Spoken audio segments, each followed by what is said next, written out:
लीजिए सुनिए मुंशी प्रेमचंद के लिखे कथा संग्रह मानसरोवर 5 की कहानी बहिष्कार, मेरी यानी समीर गोस्वामी की आवाज में।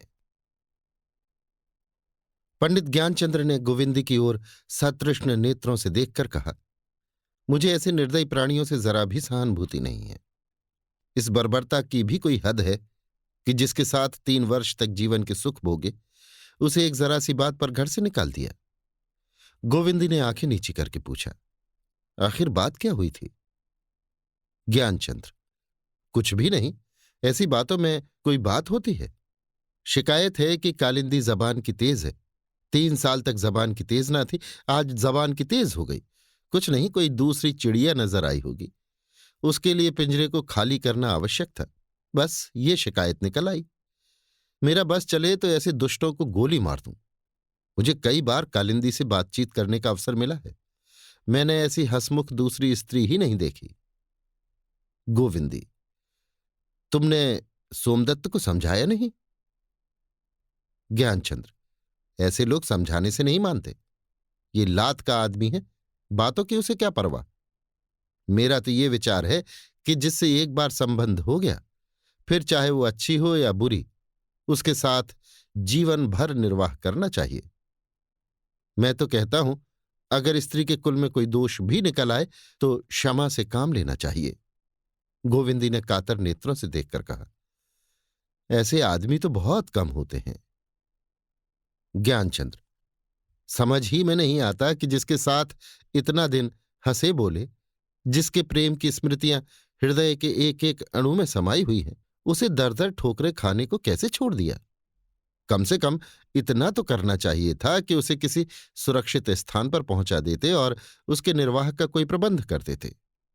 निर्दयी ने इस तरह घर से निकाला जैसे कोई कुत्ते को निकाले। बेचारी गांव के बाहर बैठी रो रही है। कौन कह सकता है कहाँ जाएगी? शायद मायके में भी कोई नहीं रहा। सोमदत्त के डर के मारे गांव का कोई आदमी उसके पास भी नहीं जाता। ऐसे बग्गड़ का क्या ठिकाना? जो आदमी स्त्री का न हुआ, वो दूसरे का क्या होगा? उसकी दशा देखकर मेरी आंखों में तो आंसू भर आए। जी में तो आया कहूं, बहन तुम मेरे घर चलो, मगर तब तो सोमदत्त मेरे प्राणों का गाहक हो जाता। गोविंदी, तुम जरा जाकर एक बार फिर समझाओ। अगर वो किसी तरह ना माने तो कालिंदी को लेते आना। ज्ञानचंद्र, जाऊं? गोविंदी, हां अवश्य जाओ। अगर सोमदत्त कुछ खरी खोटी भी कहे तो सुन लेना। ज्ञानचंद्र ने गोविंदी को गले लगाकर कहा, तुम्हारे हृदय में बड़ी दया है गोविंदी। लो जाता हूं। अगर सोमदत्त ना माना तो कालिंदी ही को लेता आऊंगा।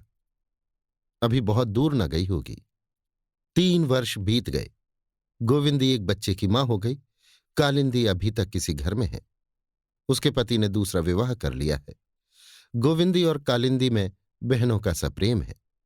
गोविंदी सदैव उसकी दिलजोई करती रहती है। वो इसकी कल्पना भी नहीं करती कि ये कोई गैर है और मेरी रोटियों पर पड़ी हुई है। लेकिन सोमदत्त को कालिंदी का यहां रहना एक आंख नहीं भाता।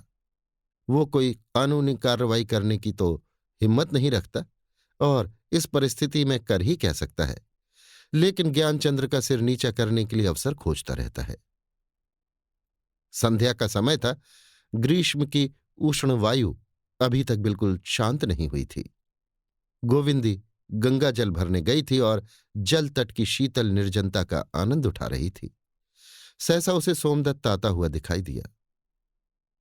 गोविंदी ने आंचल से मुंह छिपा लिया और कलसा लेकर चलने ही को थी कि सोमदत्त ने सामने आकर कहा, जरा ठहरो गोविंदी, तुमसे एक बात कहना है। तुमसे ये पूछना चाहता हूं कि तुमसे कहूं या ज्ञानू से? गोविंदी ने धीरे से कहा, उन्हीं से कह दीजिए। सोमदत्त, जी तो मेरा भी यही चाहता है, लेकिन तुम्हारी दीनता पर दया आती है।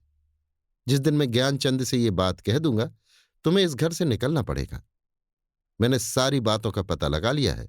तुम्हारा बाप कौन था, तुम्हारी मां की क्या दशा हुई, ये सारी कथा जानता हूं। क्या तुम समझती हो कि ज्ञानचंद ये कथा सुनकर तुम्हें अपने घर में रखेगा? उसके विचार कितने ही स्वाधीन हो, पर जीती मक्खी नहीं निगल सकता। गोविंदी ने थर थर कांपते हुए कहा, जब आप सारी बातें जानते हैं तो मैं क्या कहूं? आप जैसा उचित समझे करें, लेकिन मैंने आपके साथ कभी कोई बुराई नहीं की। सोमदत्त, तुम लोगों ने गांव में मुझे कहीं दिखाने के योग्य नहीं रखा, तिस पर कहती हो मैंने तुम्हारे साथ कोई बुराई नहीं की। 3 साल से कालिंदी को आश्रय देकर तुमने मेरी आत्मा को जो कष्ट पहुंचाया है वो मैं ही जानता हूं। 3 साल से मैं ऐसी फिक्र में था कि कैसे इस अपमान का दंड दूं। अब वो अवसर पाकर उसे किसी तरह नहीं छोड़ सकता। गोविंदी, अगर आपकी यही इच्छा है कि मैं यहां ना रहूं तो मैं चली जाऊंगी, आज ही चली जाऊंगी। लेकिन उनसे आप कुछ न कहिए, आपके पैरों पड़ती हूं। सोमदत्त, कहाँ चली जाओगी? गोविंदी, और कहीं ठिकाना नहीं है तो गंगा जी तो है। सोमदत्त, नहीं गोविंदी, मैं इतना निर्दयी नहीं हूं।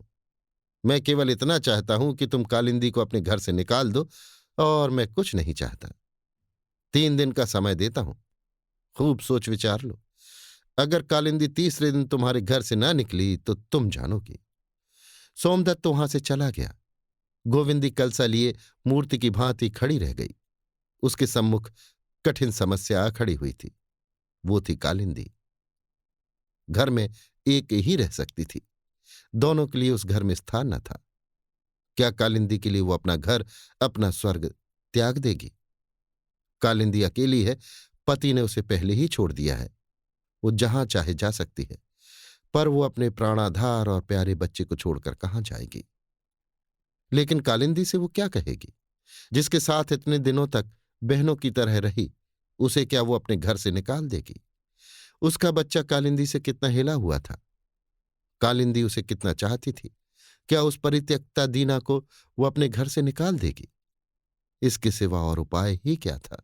उसका जीवन अब एक स्वार्थी दंभी व्यक्ति की दया पर अवलंबित था। क्या अपने पति के प्रेम पर वो भरोसा कर सकती थी? ज्ञानचंद सहृदय थे, उदार थे, विचारशील थे, दृढ़ थे, पर क्या उनका प्रेम अपमान, व्यंग और बहिष्कार जैसे आघातों को सहन कर सकता था? उसी दिन से गोविंदी और कालिंदी में कुछ पार्थक्य सा दिखाई देने लगा। दोनों अब बहुत कम साथ बैठती। कालिंदी पुकारती, बहन आकर खाना खा लो। गोविंदी कहती, तुम खा लो, मैं फिर खा लूंगी। पहले कालिंदी बालक को सारे दिन खिलाया करती थी, मां के पास केवल दूध पीने जाता था, मगर अब गोविंदी हरदम उसे अपने ही पास रखती है। दोनों के बीच में कोई दीवार खड़ी हो गई है। कालिंदी बार बार सोचती है, आजकल मुझसे क्यों रूठी हुई है, पर उसे कोई कारण नहीं दिखाई देता। उसे भय हो रहा है, कदाचित ये अब मुझे यहां नहीं रखना चाहती। इसी चिंता में वो गोते खाया करती है। किंतु गोविंदी भी उससे कम चिंतित नहीं है। कालिंदी से वो स्नेह तोड़ना चाहती है, पर उसकी म्लान मूर्ति देखकर उसके हृदय के टुकड़े हो जाते हैं। उससे कुछ नहीं कह सकती। अवहेलना के शब्द मुंह से नहीं निकलते। कदाचित उसे घर से जाते देखकर वो रो पड़ेगी और उसे जबरदस्ती रोक लेगी। इसी हैस बैस में 3 दिन गुजर गए। कालिंदी घर से न निकली। तीसरे दिन संध्या समय सोमदत्त नदी के तट पर बड़ी देर तक खड़ा रहा। अंत को चारों ओर अंधेरा छा गया, फिर भी पीछे फिर फिर कर जलतट की ओर देखता जाता था। रात के 10 बज गए हैं, अभी ज्ञानचंद्र घर नहीं आए। गोविंदी घबरा रही है। उन्हें इतनी देर तो कभी नहीं होती थी, आज इतनी देर कहाँ लगा रहे हैं? शंका से उसका हृदय कांप रहा है। सहसा मर्दाने कमरे का द्वार खुलने की आवाज आई। गोविंदी दौड़ी हुई बैठक में आई, लेकिन पति का मुख देखते ही उसकी सारी देह शिथिल पड़ गई। उस मुख पर हास्य था, पर उस हास्य में भाग्य तिरस्कार झलक रहा था। विधि वाम ने ऐसे सीधे सादे मनुष्य को भी अपने क्रीड़ा कौशल के लिए चुन लिया। क्या ये रहस्य रोने के योग्य था? रहस्य रोने की वस्तु नहीं, हंसने ही की वस्तु है। ज्ञानचंद्र ने गोविंदी की ओर नहीं देखा। कपड़े उतारकर सावधानी से अलगनी पर रखे, जूता उतारा और फर्श पर बैठकर एक पुस्तक के पन्ने उलटने लगे। गोविंदी ने डरते डरते कहा, आज इतनी देर कहाँ की? भोजन ठंडा हो रहा है। ज्ञानचंद्र ने फर्श की ओर ताकते हुए कहा, तुम लोग भोजन कर लो, मैं एक मित्र के घर खा आया हूं। गोविंदी इसका आशय समझ गई। एक क्षण के बाद फिर बोली, चलो थोड़ा सा ही खा लो। ज्ञानचंद्र, अब बिल्कुल भूख नहीं है। गोविंदी, तो मैं भी जाकर सो रहती हूं।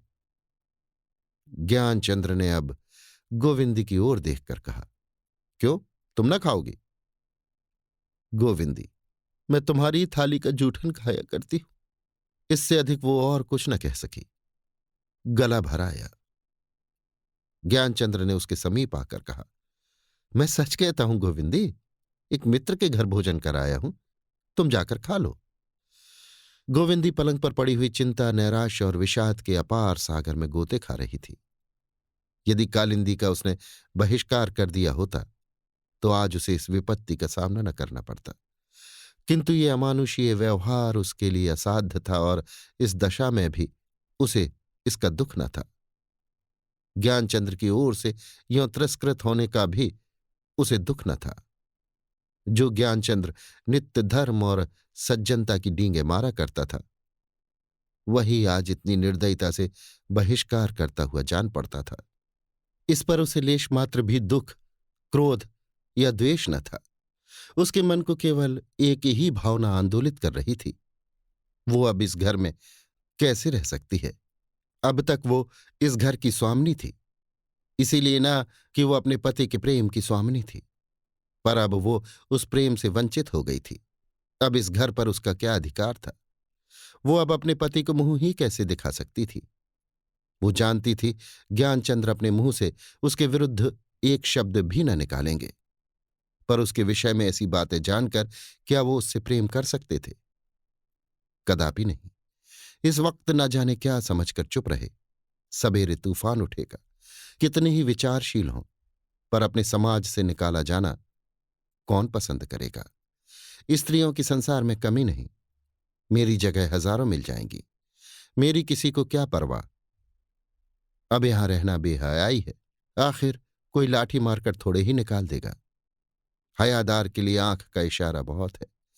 मुंह से ना कहें, मन की बात और भाव छिपे नहीं रहते। लेकिन मीठी निद्रा की गोद में सोए हुए शिशु को देखकर ममता ने उसके अशक्त हृदय को और भी कातर कर दिया। इस अपने प्राणों के आधार को वो कैसे छोड़ेगी? शिशु को उसने गोद में उठा लिया और खड़ी रोती रही। 3 साल कितने आनंद से गुजरे। उसने समझा था इसी भांति सारा जीवन कट जाएगा, लेकिन उसके भाग्य में इससे अधिक सुख भोगना लिखा ही न था। करुण वेदना में डूबे हुए शब्द उसके मुख से निकल आए, भगवान, अगर तुम्हें इस भांति मेरी दुर्गति करनी थी तो 3 साल पहले क्यों न की? उस वक्त यदि तुमने मेरे जीवन का अंत कर दिया होता तो मैं तुम्हें धन्यवाद देती। 3 साल तक सौभाग्य के सुरम उद्यान में सौरभ, समीर और माधुर्य का आनंद उठाने के बाद इस उद्यान ही को उजाड़ दिया। हाँ, जिन पौधों को उसने अपने प्रेम जल से सींचा था, वे अब निर्मम दुर्भाग्य के पैरों तले कितनी निष्ठुरता से कुचले जा रहे थे। ज्ञानचंद्र के शील और स्नेह का स्मरण आया तो वो रो पड़ी।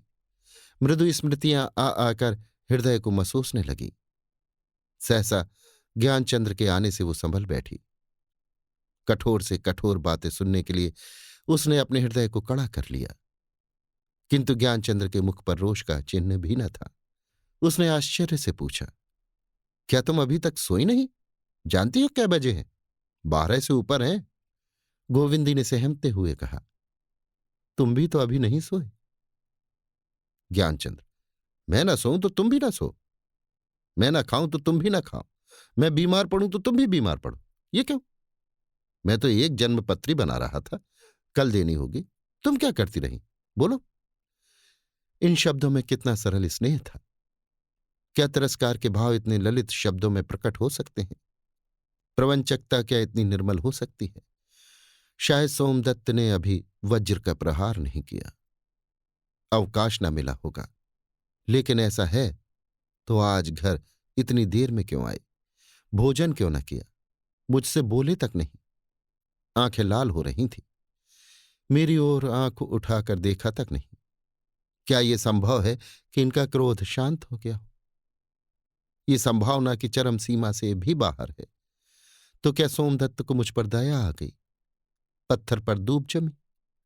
गोविंदी कुछ निश्चय न कर सकी, और जिस भांति गृह सुख विहीन पथिक वृक्ष की छाह में भी आनंद से पांव फैलाकर सोता है, उसकी अव्यवस्था ही उसे निश्चिंत बना देती है, उसी भांति गोविंदी मानसिक व्यग्रता में भी स्वस्थ हो गई। मुस्कुराकर स्नेह मृदुल स्वर में बोली, तुम्हारी राह तो देख रही थी। ये कहते कहते गोविंदी का गला भर आया। व्याध के जाल में फड़फड़ाती हुई चिड़िया क्या मीठे राग गा सकती है? ज्ञानचंद्र ने चारपाई पर बैठकर कहा, झूठी बात, रोज तो तुम अब तक सो जाया करती थी। एक सप्ताह बीत गया, पर ज्ञानचंद्र ने गोविंदी से कुछ न पूछा, और न उनके बर्ताव ही से उनके मनोगत भावों का कुछ परिचय मिला। अगर उनके व्यवहारों में कोई नवीनता थी तो ये कि वो पहले से भी ज्यादा स्नेहशील, निर्द्वंद और प्रफुल्ल वदन हो गए। गोविंदी का इतना आदर और मान उन्होंने कभी नहीं किया था। उनके प्रयत्नशील रहने पर भी गोविंदी उनके मनोभावों को ताड़ रही थी, और उसका चित्त प्रतिक्षण शंका से चंचल और शुद्ध रहता था।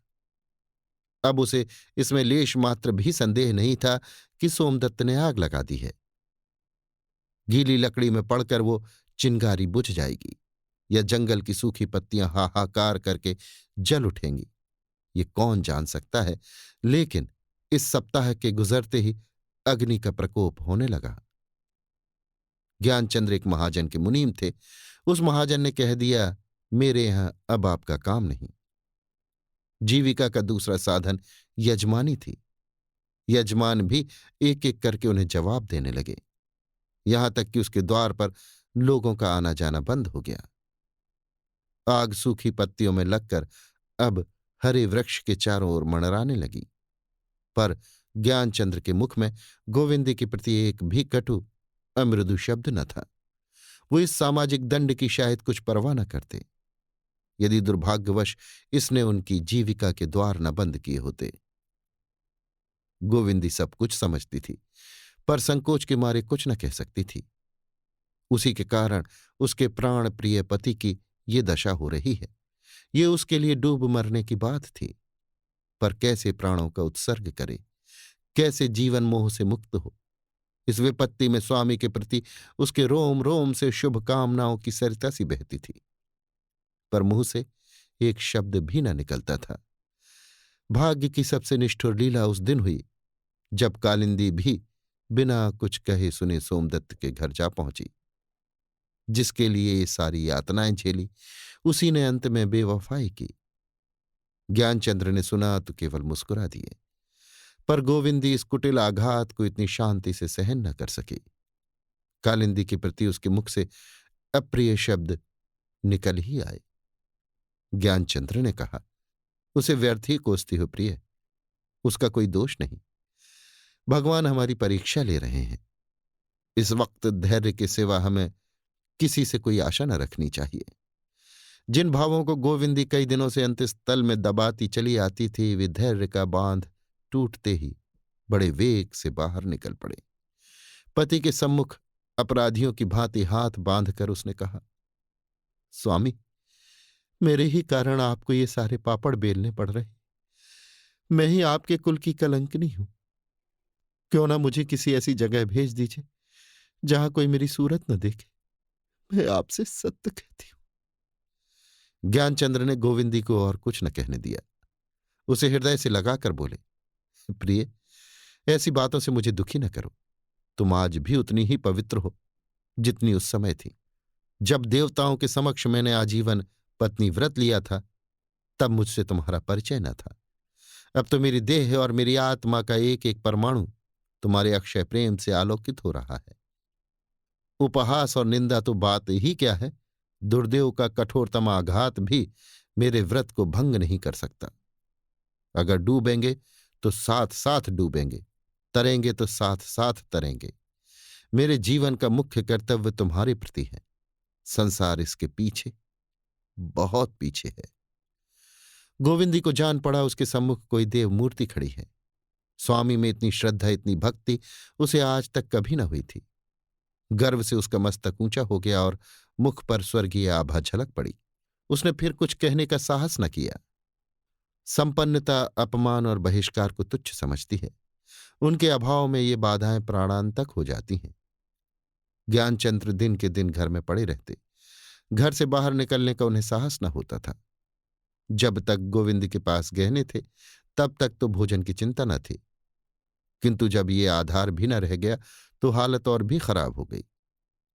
कभी कभी निराहार रह जाना पड़ता। अपनी व्यथा किससे कहें, कौन मित्र था, कौन अपना था। गोविंदी पहले भी हष्टपुष्ट न थी, पर अब तो अनाहार और अंतर्वेदना के कारण उसकी देह और भी जीर्ण हो गई थी। पहले शिशु के लिए दूध मोल लिया करती थी, अब इसकी सामर्थ्य न थी। बालक दिन दिन दुर्बल होता जाता था। मालूम होता था उसे सूखे का रोग हो गया है। दिन के दिन बच्चा खुर्री खाट पर पड़ा माता को नैराश्य दृष्टि से देखा करता। कदाचित उसकी बाल बुद्धि भी अवस्था को समझती थी। कभी किसी वस्तु के लिए हठ न करता। उसकी बालोचित सरलता, चंचलता और क्रीड़ाशीलता ने अब एक दीर्घ आशाविहीन प्रतीक्षा का रूप धारण कर लिया था। माता पिता उसकी दशा देखकर मन ही मन कुढ़ कुढ़ कर रह जाते थे। संध्या का समय था। गोविंदी अंधेरे घर में बालक के सिरहाने चिंता में मग्न बैठी थी। आकाश पर बादल छाए हुए थे और हवा के झोंके उसके अर्धनग्न शरीर में शर के समान लगते थे। आज दिन भर बच्चे ने कुछ न खाया था। घर में कुछ था ही नहीं। क्षुधाग्नि से बालक छटपटा रहा था, पर या तो वो रोना न चाहता था या उसमें रोने की शक्ति ही न थी। इतने में ज्ञानचंद्र तेली के यहां से तेल लेकर आ पहुंचे। दीपक जला। दीपक के क्षीण प्रकाश में माता ने बालक का मुंह देखा तो सहम उठी। बालक का मुंह पीला पड़ गया था और पुतलियां ऊपर चढ़ गई थीं। उसने घबराकर बालक को गोद में उठाया। देह ठंडी थी। चिल्लाकर बोली, हे भगवान, मेरे बच्चे को क्या हो गया? ज्ञानचंद्र ने बालक के मुख की ओर देखकर एक ठंडी सांस ली और बोले, ईश्वर, क्या सारी दया दृष्टि हमारे ही ऊपर करोगे? गोविंद, हाय मेरा लाल मारे भूख के शिथिल हो गया है। कोई ऐसा नहीं जो इसे 2 घूंट दूध पिला दे। ये कहकर उसने बालक को पति की गोद में दे दिया और एक लुटिया लेकर कालिंदी के घर दूध मांगने चली। जिस कालिंदी ने आज 6 महीने से इस घर की ओर झांका तक न था, उसी के द्वार पर दूध की भिक्षा मांगने जाते हुए उसे कितनी ग्लानि, कितना संकोच हो रहा था, वो भगवान के सिवा और कौन जान सकता है।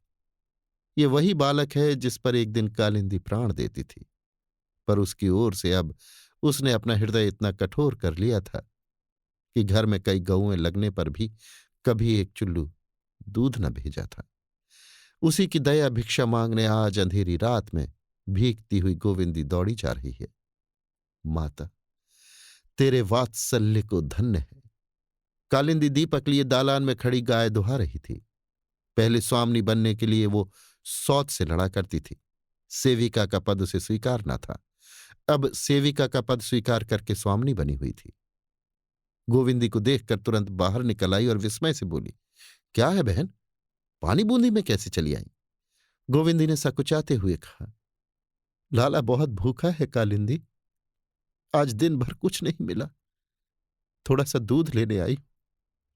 कालिंदी भीतर जाकर दूध का मटका लिए बाहर निकल आई और बोली, जितना चाहो ले लो गोविंदी, दूध की कौन कमी है? लाला तो अब चलता होगा। बहुत जी चाहता है कि जाकर उसे देख आऊं, लेकिन जाने का हुक्म नहीं है। पेट पालना है तो हुक्म मानना ही पड़ेगा। तुमने बतलाया ही नहीं, नहीं तो लाला के लिए दूध का तोड़ा थोड़ा ही है। मैं क्या चली आई कि तुमने उसका मुंह देखने को भी तरसा डाला? मुझे कभी पूछता है? ये कहते हुए कालिंदी ने दूध का मटका गोविंदी के हाथ में रख दिया। गोविंदी की आंखों से आंसू बहने लगे। कालिंदी इतनी दया करेगी इसकी उसे आशा नहीं थी। अब उसे ज्ञात हुआ कि ये वही दयाशीला सेवापरायणा रमणी है जो पहले थी। लेश मात्र भी अंतर न था। बोली, इतना दूध लेकर क्या करूंगी बहन, इस लुटिया में डाल दो। कालिंदी, दूध छोटे बड़े सब खाते हैं, ले जाओ। धीरे से, ये मत समझो कि मैं तुम्हारे घर से चली आई तो बिरानी हो गई। तुम्हारा शील और स्नेह कभी न भूलूंगी। हां, निंदा सुनने का साहस नहीं था, भगवान की दया से अब यह किसी बात की चिंता नहीं है। मुझसे कहने की देर है। हाँ, मैं आऊंगी नहीं, इससे लाचार हूं। कल किसी बेला लाला को लेकर नदी किनारे आ जाना, देखने को बहुत जी चाहता है। गोविंदी दूध की हांडी लिए घर चली। गर्वपूर्ण आनंद के मारे उसके पैर उड़े जाते थे। ड्योढ़ी पर पैर रखते ही बोली, जरा दिया दिखा देना, यहां कुछ सुझाई नहीं देता। ऐसा ना हो दूध गिर पड़े। ज्ञानचंद्र ने दीपक दिखा दिया। गोविंदी ने बालक को अपनी गोद में लेटाकर कटोरी से दूध पिलाना चाहा, पर एक घूंट से अधिक दूध कंठ में न गया। बालक ने हिचकी ली और अपनी जीवन लीला समाप्त कर दी। करुण रोदन से घर गूंज उठा। सारी बस्ती के लोग चौंक पड़े, पर जब मालूम हो गया कि ज्ञानचंद्र के घर से आवाज आ रही है तो कोई द्वार पर न आया। रात भर भग्न हृदय दंपत्ति रोते रहे। प्रातःकाल ज्ञानचंद्र ने शव उठा लिया और शमशान की ओर चले। सैकड़ों आदमियों ने उन्हें जाते देखा, पर कोई समीप न आया। कुल मर्यादा संसार की सबसे उत्तम वस्तु है, उस पर प्राण तक न्यौछावर कर दिए जाते हैं। ज्ञानचंद्र के हाथ से वो वस्तु निकल गई जिस पर उन्हें गौरव था। वो गर्व, वो आत्मबल, वो तेज जो परंपरा ने उनके हृदय में कूट कूट कर भर दिया था, उसका कुछ अंश तो पहले ही मिट चुका था। बचा खुचा पुत्र शोक ने मिटा दिया। उन्हें विश्वास हो गया कि उनके अविचार का ईश्वर ने ये दंड दिया है। दुर्वस्था, जीर्णता और मानसिक दुर्बलता सभी इस विश्वास को दृढ़ करती थी। वो गोविंदी को अब भी निर्दोष समझते थे। उसके प्रति एक भी कटु शब्द उनके मुंह से न निकलता था, न कोई कटुभाव उनके दिल में जगह पाता था। विधि की क्रूर क्रीड़ा ही उनका सर्वनाश कर रही है, इसमें उन्हें लेश मात्र भी संदेह न था। अब ये घर उन्हें फाड़े खाता था। घर के प्राण से निकल गए थे। अब माता किसे गोद में लेकर चांद मामा को बुलाएगी, किसे उपटन मलेगी, किसके लिए प्रातःकाल हलवा पकाएगी। अब सब कुछ शून्य था। मालूम होता था कि उनके हृदय निकाल लिए गए हैं। अपमान, कष्ट, अनाहार, इन सारी विडंबनाओं के होते हुए भी बालक की बाल क्रीड़ाओं में वे सब कुछ भूल जाते थे। उसके स्नेहमय लालन पालन में ही अपना जीवन सार्थक समझते थे। अब चारों ओर अंधकार था। यदि ऐसे मनुष्य हैं जिन्हें विपत्ति से उत्तेजन और साहस मिलता है, तो ऐसे मनुष्य भी हैं जो आपातकाल में कर्तव्यहीन, पुरुषार्थहीन और उद्यमहीन हो जाते हैं। ज्ञानचंद्र शिक्षित थे, योग्य न थे। यदि शहर में जाकर दौड़ धूप करते तो उन्हें कहीं न कहीं काम मिल जाता। वेतन कम ही सही, रोटियों को तो मोहताज न रहते। किंतु अविश्वास उन्हें घर से निकलने न देता था। कहाँ जाएं? शहर में हमें कौन जानता है? अगर दो चार परिचित प्राणी हैं भी तो उन्हें मेरी क्यों परवाह होने लगी? फिर इस दशा में जाएं कैसे? देह पर साबित कपड़ा भी नहीं। जाने के पहले गोविंदी के लिए कुछ न कुछ प्रबंध करना आवश्यक था। उसका कोई सुभीता न था। इन्हीं चिंताओं में पड़े पड़े उनके दिन कटते जाते थे। यहां तक कि उन्हें घर से बाहर निकलते भी बड़ा संकोच होता था। गोविंदी ही पर अन्नोपार्जन का भार था। बेचारी दिन को बच्चों के कपड़े सीती, रात को दूसरों के लिए आटा पीसती। ज्ञानचंद्र सब कुछ देखते थे और माथा ठोक कर रह जाते थे। एक दिन भोजन करते हुए ज्ञानचंद्र ने आत्मधिक्कार के भाव से मुस्कुराकर कहा, मुझसा निर्लज्ज पुरुष भी संसार में दूसरा न होगा जिसे स्त्री की कमाई खाते भी मौत नहीं आती। गोविंदी ने भौं से कुड़कर कहा, तुम्हारे पैरों पड़ती हूं, मेरे सामने ऐसी बातें मत किया करो। है तो ये सब मेरे ही कारण। ज्ञानचंद्र, तुमने पूर्व जन्म में कोई बड़ा पाप किया था गोविंदी, जो मुझ जैसे निखट्टू के पाले पड़ी। मेरे जीते जी तुम विधवा हो। धिक्कार है ऐसे जीवन को। गोविंदी, तुम मेरा ही खून पियो, अगर फिर इस तरह की कोई बात मुंह से निकालो। तुम्हारी दासी बनकर मेरा जन्म सफल हो गया। मैं इसे पूर्व जन्मों की तपस्या का पुनीत फल समझती हूं। दुख सुख किस पर नहीं आता। तुम्हें भगवान कुशल से रखें, यही मेरी अभिलाषा है। ज्ञानचंद्र, भगवान तुम्हारी अभिलाषा पूर्ण करें। खूब चक्की पीसो। गोविंदी, तुम्हारी बला से चक्की पीसती हूं। ज्ञानचंद, हाँ हाँ पीसो, मैं मना थोड़े ही करता हूं। तुम ना चक्की पीसोगी तो यहां मूंछों पर ताव देकर खाएगा कौन? अच्छा, आज तो दाल में घी भी है। ठीक है, अब मेरी चांदी है, बेड़ा पार लग जाएगा। इसी गांव में बड़े बड़े उच्च कुल की कन्याएं हैं। अपने वस्त्राभूषण के सामने उन्हें और किसी की परवाह नहीं। पति महाशय चाहे चोरी करके लाए, चाहे डाका मार कर लाए, उन्हें इसकी परवाह नहीं। तुम में वो गुण नहीं है। तुम उच्च कुल की कन्या नहीं हो। बाहरी दुनिया, ऐसी पवित्र देवियों का तेरे यहां अनादर होता है। उन्हें कुल कलंकनी समझा जाता है। धन्य है तेरा व्यापार। तुमने कुछ और सुना? सोमदत्त ने मेरे असामियों को बहका दिया है कि लगान मत देना। देखें क्या करते। बताओ, जमींदार की रकम कैसे चुकाऊंगा? गोविंदी, मैं सोमदत्त से जाकर पूछती हूं ना, मना क्या करेंगे? कोई दिल लगी है? ज्ञानचंद्र, नहीं गोविंदी, तुम उस दुष्ट के पास मत जाना। मैं नहीं चाहता कि तुम्हारे ऊपर उसकी छाया भी पड़े। उसे खूब अत्याचार करने दो। मैं भी देख रहा हूं कि भगवान कितने न्यायी हैं। गोविंदी, तुम असामियों के पास क्यों नहीं जाते? हमारे घर ना आए, हमारा छुआ पानी ना पिए, या हमारे रुपए भी मार लेंगे। ज्ञानचंद्र, वाह, इससे सरल तो कोई काम ही नहीं है। कह देंगे हम रुपए दे चुके, सारा गांव उनकी तरफ हो जाएगा। मैं तो अब गांव भर का द्रोही हूं ना। आज खूब डटकर भोजन किया, अब मैं भी रईस हूं। बिना हाथ पैर हिलाए गुलछर्रे उड़ाता हूं। सच कहता हूं, तुम्हारी ओर से अब मैं निश्चिंत हो गया। देश विदेश भी चला जाऊं तो तुम अपना निबाह कर सकती हो। गोविंदी, कहीं जाने का काम नहीं है। ज्ञानचंद्र, तो यहां जाता ही कौन है? किसे कुत्ते ने काटा है जो ये सेवा छोड़कर मेहनत मजूरी करने जाए? तुम सचमुच देवी हो गोविंदी। भोजन करके ज्ञानचंद्र बाहर निकले। गोविंदी भोजन करके कोठरी में आई तो ज्ञानचंद्र न थे। समझी कहीं बाहर चले गए होंगे। आज पति की बातों से उसका चित्त कुछ प्रसन्न था। शायद अब वो नौकरी चाकरी की खोज में कहीं जाने वाले हैं, ये आशा बंध रही थी। हां, उनकी व्यंग्योक्तियों का भाव उसकी समझ ही में न आता था। ऐसी बातें वो कभी न करते थे। आज क्या सूझी? कुछ कपड़े सीने थे। जाड़ों के दिन थे। गोविंदी धूप में बैठकर सीने लगी। थोड़ी देर में शाम हो गई। अभी तक ज्ञानचंद्र नहीं आए। तेल बत्ती का समय आया, फिर भोजन की तैयारी करने लगी। कालिंदी थोड़ा सा दूध दे गई थी। गोविंदी को तो भूख न थी, अब वो एक ही बेला खाती थी। हाँ, ज्ञानचंद्र के लिए रोटियां सेकनी थी। सोचा दूध है ही, दूध रोटी खा लेंगे। भोजन बनाकर निकली ही थी कि सोमदत्त ने आंगन में आकर पूछा, कहाँ है ज्ञानू? गोविंदी, कहीं गए हैं। सोमदत्त, कपड़े पहनकर गए हैं? गोविंदी, हाँ, काली मिर्जई पहने थे। सोमदत्त, जूता भी पहने थे? गोविंदी की छाती धक धक करने लगी। बोली, हाँ, जूता तो पहने थे। क्यों पूछते हो? सोमदत्त ने जोर से हाथ मारकर कहा, हाय ज्ञानू, हाय। गोविंदी घबरा कर बोली, क्या हुआ दादाजी? हाय, बताते क्यों नहीं? हाय।